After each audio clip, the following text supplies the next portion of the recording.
Welcome back to the deep dive. This is where we take a stack of your sources, articles, research your own notes, and really unpack the most important nuggets. Yeah, we pull out those surprising facts and key insights just for you. Think of it as your shortcut, Getting informed on a fascinating subject guided by us, since we've already gone through the material. We're basically here to help you understand what really matters in the sources you've given us. And today, we are plunging headfirst into a topic that explores the furthest reaches of human consciousness.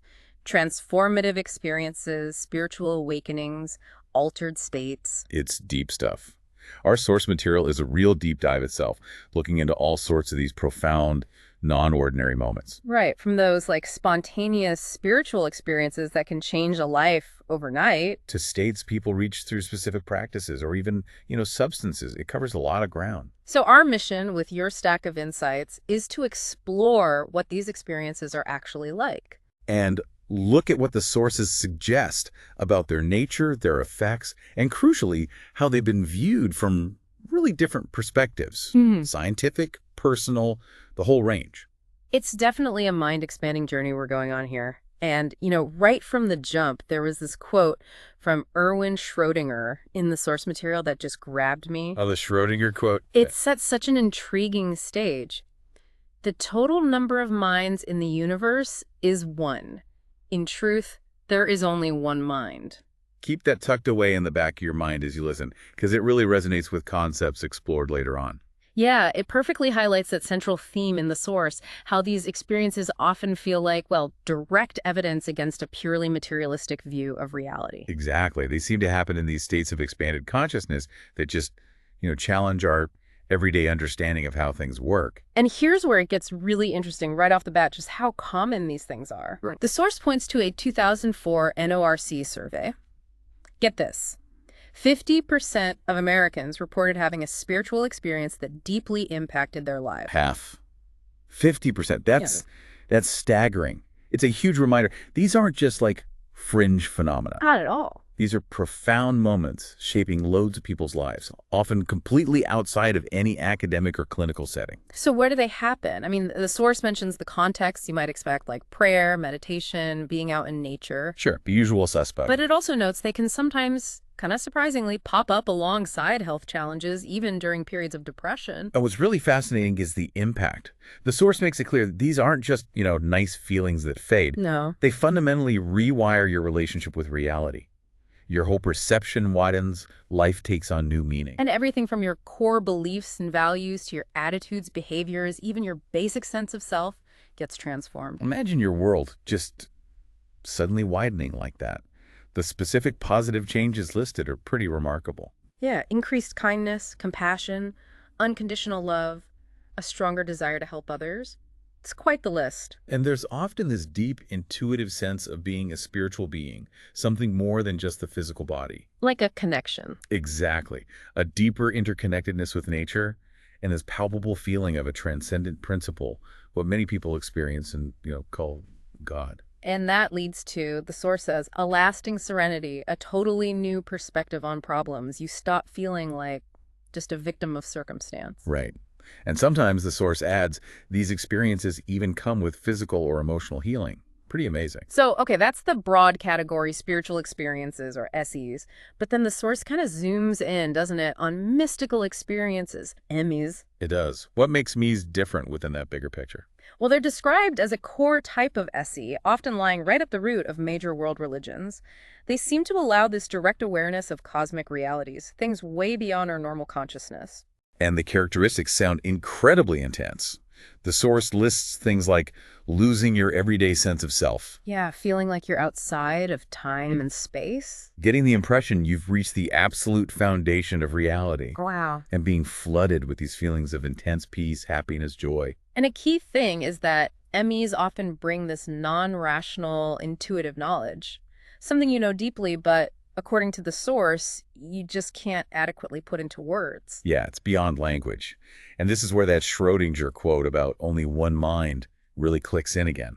Right. The source talks about a temporary union, sometimes even feeling like an identity, with ultimate reality itself. And this ultimate reality goes by so many names, doesn't it? The one, the all, the absolute, the ground of being, the source, universal self, God, Brahman, Tao, Allah. Exactly. The feeling of being a separate individual just dissolves, Gone. replaced by this profound perception of being one with everything. The Source calls it non-duality, like in Advaita Vedanta.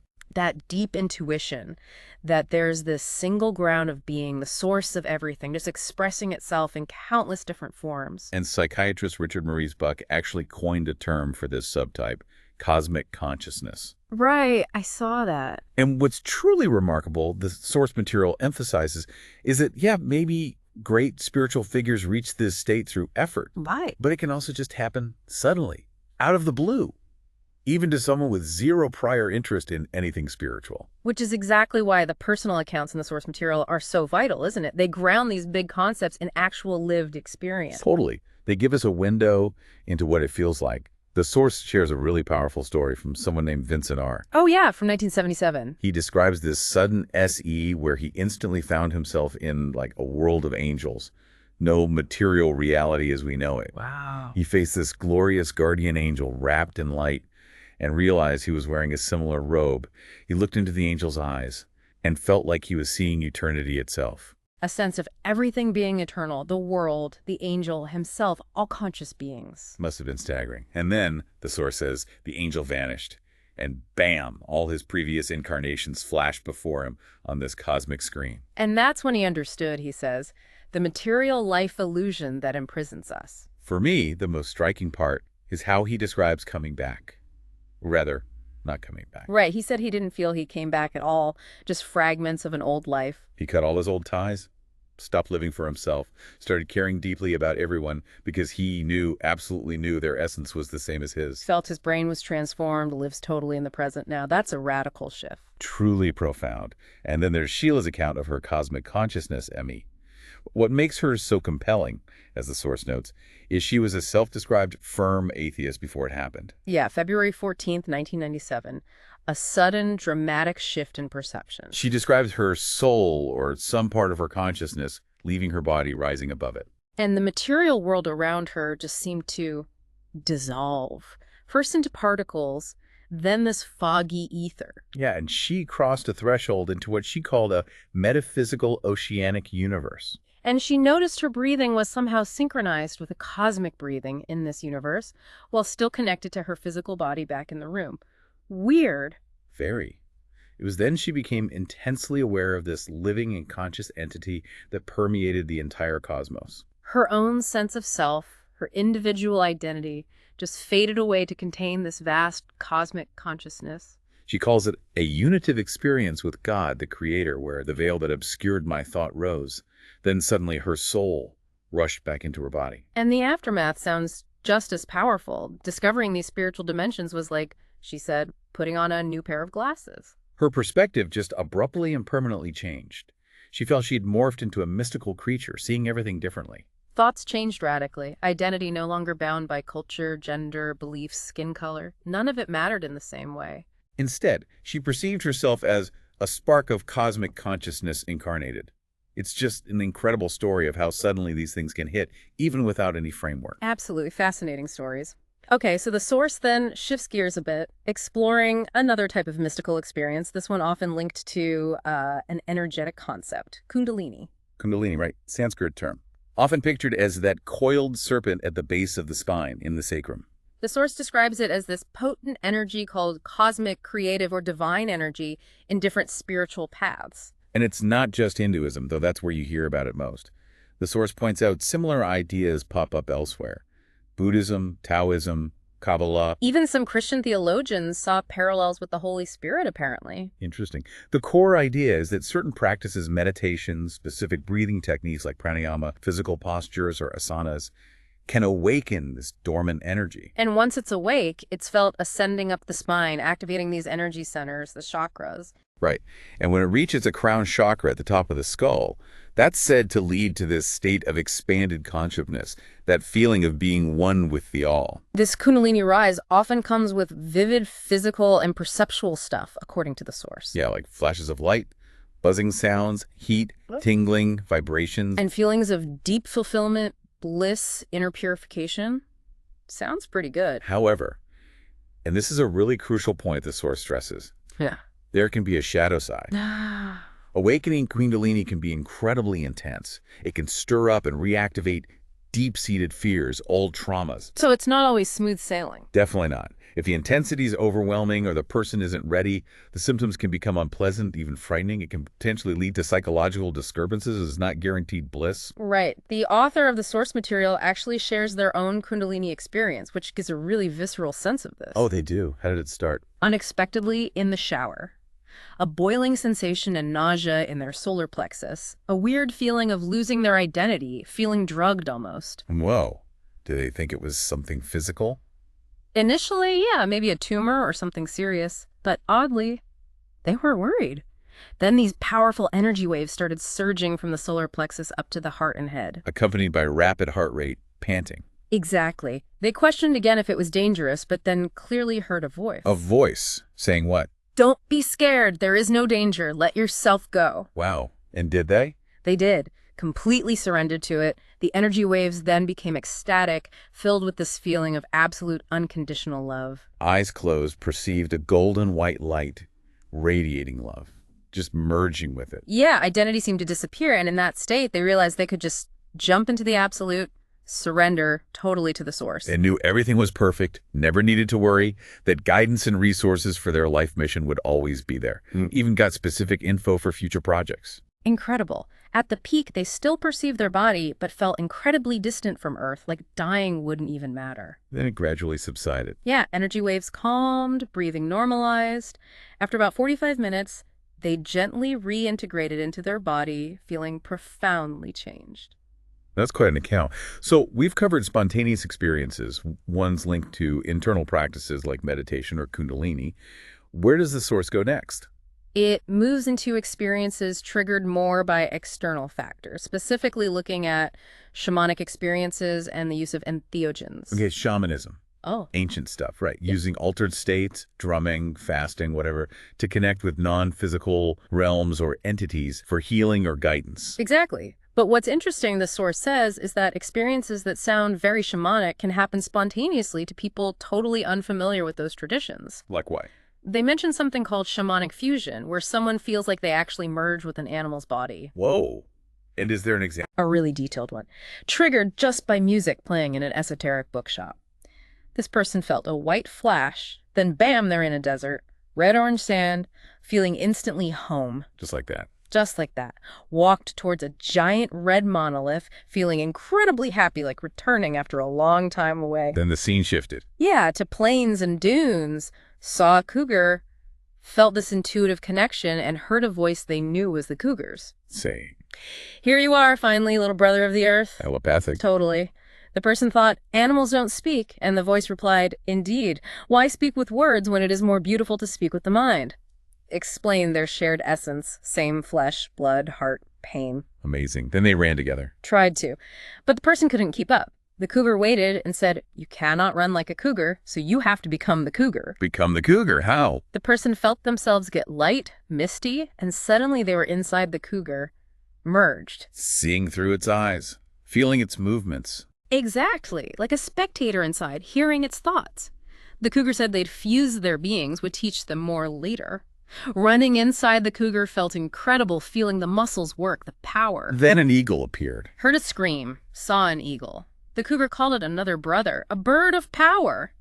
The person wished they could fly like that. And the cougar picked up on it. Seemed to, said, "Find out for yourself." Their spirit left the cougar, merged with the eagle, flying, seeing the cougar below, feeling the wind, the currents. Must have been unreal. Totally. Eventually landed. The cougar said it wasn't goodbye, just a beginning. "I'm always by your side," was the message. And then, snap, back to reality. Back in the bookshop. The vendor, Rudy, noticed they seemed completely absent, like an empty vessel. Was worried they'd faint. And the person's reaction? Crying with joy, trying to explain, but utterly unable to categorize it. Dream. Vision. What was that? That uncertainty, yet knowing it was real? That theme keeps coming up. Which leads nicely into entheogens, right? It does. Generating the divine on the inside. The source introduces them as substances used specifically for spiritual or shamanic insights. Mescaline, psilocybin, ayahuasca, LSD are mentioned. And Stanislav Grof, the psychiatrist who did tons of research, saw them as more than just drugs. Right, like catalysts, amplifiers. Exactly.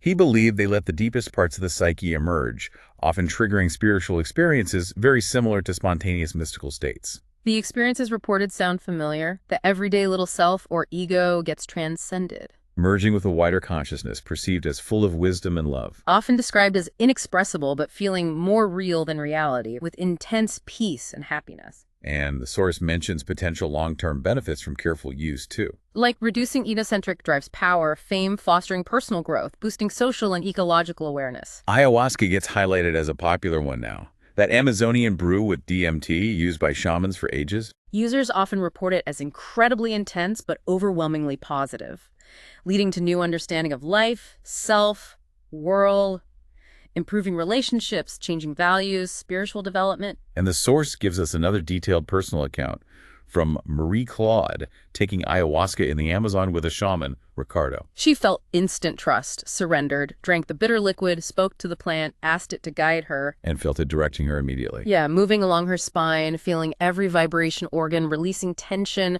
feeling light like her body wasn't her own anymore. Felt like the plant tied me up, made her its prisoner. So she surrendered, said, okay, teach me. Then things intensified. Speed increased, head filled with bright lights, vomited, but saw it as releasing doubts, fears, venom. A yearning to learn took over. Received the revelation, absorbing stars, seeing a column of hands, a luminous cross with a cobra, urging her to look further. Heard Ricardo singing, knew the lyrics telepathically. An elderly woman appeared, motioned her to follow. Left her body. Felt like it.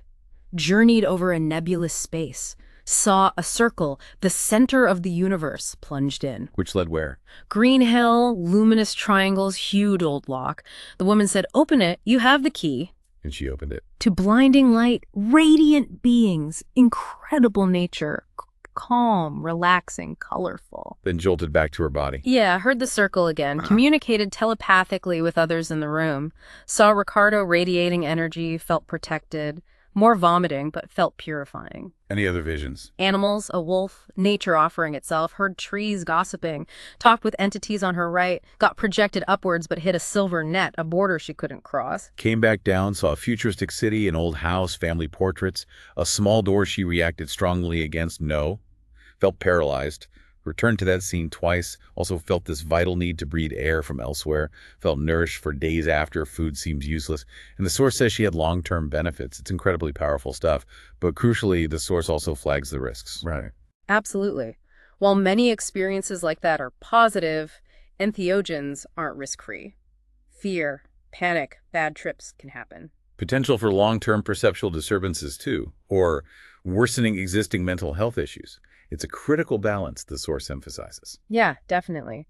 And this actually leads us neatly into another perspective covered in the source, how science and medicine have viewed these kinds of experiences. Right. Historically, especially from a purely materialistic angle, there was often this tendency to, well, pathologize them. Yeah, like some neurologists suggested electrical disturbances in the temporal lobes, sides of the head, were the key. Like a module for spiritual experiences. The implication being that conditions like temporal lobe epilepsy, TLE, could cause these things. But the source pushes back on that pretty hard. It does. While the temporal lobe might be involved in processing the experience. Spiritual experiences are super common in people who definitely don't have TLE. And conversely, it's actually pretty rare for people with TLE to report spiritual experiences. If TLE caused them directly, you'd expect way more overlap. So not a simple cause and effect. Exactly. The source acknowledges the temporal lobe is involved. Their own neuroimaging studies show it plays a role in perceiving spiritual contact. But, and this is key, their research shows lots of other brain regions light up too. Areas involved in perception, positive emotions, body representation, self-awareness. The conclusion from the source material is clear. There is no single God spot or spirituality module just sitting in the temporal lobe. It's much more distributed. And it wasn't only neurologists. The source mentions that historically some psychiatrists and psychoanalysts also tried to frame these experiences negatively. Like symptoms of mental disorders or abnormal defenses or signs of an immature personality. But again, the source brings in compelling counter-evidence. Cites this growing body of scientific data. Research showing the benefits linked to spiritual experiences and spirituality generally. Yeah, connecting higher levels of spirituality in these kinds of experiences to things like better mental health, greater well-being, higher quality of life. increased self-esteem, more optimism, maybe even longer life. And lower rates of stress, anxiety, depression, addiction, suicide.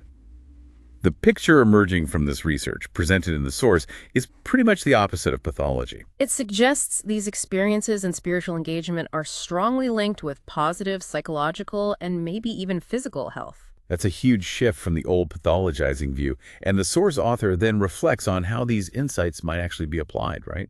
How to help people connect with their spiritual essence. Yes, which leads into a discussion of brainwave entrainment. The idea that you can influence brainwave frequencies with external stimuli, especially sound, through resonance. They mention isochronic sounds, those regular, distinct, single-tone beats, like a digital drum beat, kind of. And the source explains that by using specific frequencies, these sounds can modulate brainwaves, potentially shifting your state of consciousness, even your sense of identity. Right. And based on that, plus pilot studies suggesting spiritual experiences often involve slower brainwaves, theta and delta. The author developed an approach using isochronic sounds embedded in music, specifically targeting those slow waves. It's called the interconnection, a conscious recreation. The goal, the source says, is to help people interested in personal and spiritual growth tap into a broader state of consciousness. And what are the reported results? What happens in that state? Well, at the identity level, it's described as allowing a shift from the everyday ego, the little self, To the big self, also called the higher self, or the spiritual part of us. And in this big self state, the source claims it's easier to break free from limiting beliefs, negative patterns, inner wounds. It's also described as a state where you might receive intuitive information about your life path, maybe insights that feel like they come from past lives. And interestingly, the source suggests it's a state where you can experience deep spiritual love and consciously generate new experiences and realities. What are the key insights people get in that state? A big one seems to be realizing that fundamentally everything is fine, even the stuff the little self frets about. A deep sense of trusting life, letting go of control, surrendering to your spiritual core. And also seeing that the little self, that ego identity, is actually transient and changeable. What about the feeling of it, emotionally, energetically? Profound well-being, peace, lightness, joy, often feeling subtle energy, maybe in the heart or crown area. Or even energy waves circulating, sometimes leading to ecstatic feelings. And in that state, people sometimes report meeting spiritual guides or feeling like they're merging with their own big self, that higher aspect. It's really fascinating how this source pulls together different threads, spontaneous events, ancient practices, modern tech, all pointing towards these profound states. Absolutely. What an incredible landscape we've covered in this deep dive. Right. From how common SEs actually are. 50%. Still sticks with me. To intense mystical states, sudden awakenings, plant medicine journeys, kundalini dynamics, and even potential tech aids like brainwave entrainment. Yeah, the narrative running through your source material is pretty consistent. These experiences challenge purely materialistic worldviews, They're often deeply transformative, pushing people beyond their everyday little selves. pointing towards a reality that feels much bigger, more connected, more profound than we usually perceive. We really encourage you to reflect on this amazing diversity of experiences from the source. What might they suggest to you about consciousness, reality, maybe even human potential? And thinking about that recurring theme of interconnectedness, shared essence, that universal self or source, if you take that perspective seriously, as described in the source. What might that mean for your own daily life? How could it potentially shift how you relate to yourself, to others, to the world around you? Something to ponder. Definitely. Thanks for sharing these fascinating sources with us and joining us for this deep dive into some truly extraordinary territory. Keep exploring.